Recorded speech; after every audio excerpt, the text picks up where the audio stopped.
انا من عشاق الاكله دي، وخصوصا الاكله اللي بتبقى في حله واحده وفي وقت واحد.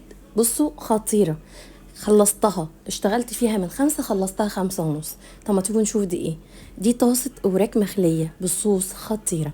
جبت الوok حطيت فيه زبده وزيت، وبعدين جبت الوراك المخليه بالشكل ده، وابتديت ان انا اشوحها كويس مع رشه من الملح ورشه من الفلفل الاسود على كل الاتجاهات لغايه ما تتحمر معايا وتاخد معايا درجه اللون الذهبي. دي اهم حاجة في القصة كلها، ان انت تشوحي الاوراق كويس جدا. وبعد ما اتشوحت كويس جدا برفعها من الوok كلها، وفي نفس الوك مع كل البهاريز نزلت ببصل مفروم ناعم بالشكل ده. الكمية اللي انت عايزاها، انا حطيت بصلتين كبار.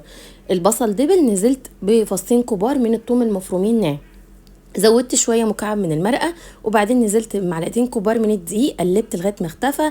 نزلت بكوبايتين من اللبن، قلبت. هنا كان في المرحله دي نسيت احط مشروم مع البصل، بس عادي نزلت بالمشروم ده اختياري. قلبته كويس جدا لغايه ما دبل، بعدين نزلت بفنجان من الصويا صوص.